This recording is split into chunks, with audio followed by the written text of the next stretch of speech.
Good evening. In response to WCF Theology's video discussing Zane Hodges' use of all, that distinction, as if somehow that was some big shock that anti-Calvinists don't know that all can sometimes mean all without distinction, pointed out that Spurgeon believed that all meant all without exception in 1 Timothy 2:4, and Calvin himself believed all meant all without exception, 2 Peter 3:9. And also here we got A.T Robertson, who writes in Hebrews 3:9 that the author interprets and applies the language of the psalm to Jesus, and here puts Christ's death in behalf of, and so instead of, every man is the motive for his incarnation and death on the cross. And if you go to 1 John 2:2,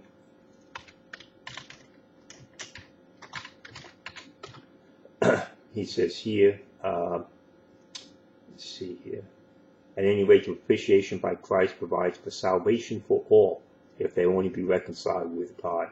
So there's a case where A.T Robertson, a Greek grammarian, was saying that all meant all without exception.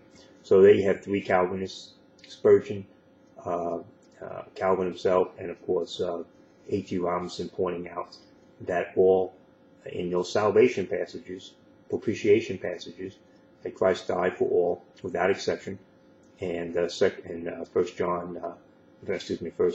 2:4, that was God's will that all be saved.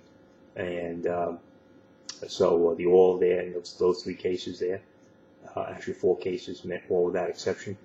Hebrews 2:9, 1 John 2:2, 2 Peter 3:9, and 1 Timothy 2:4. The all is all without exception, and it's God's will that none perish, that He wants all men to be saved. And in fact, He died, tasted death for every man, for all men, so that He could be saved. So WC Theology's video on Zane Hodge is meaningless.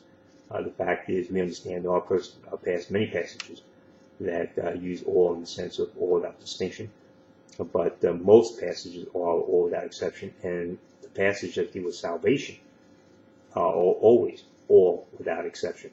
And those are the passages that are the ones that show that God's will, that all men can be saved if they will freely respond to the gospel. Amen. Thank you.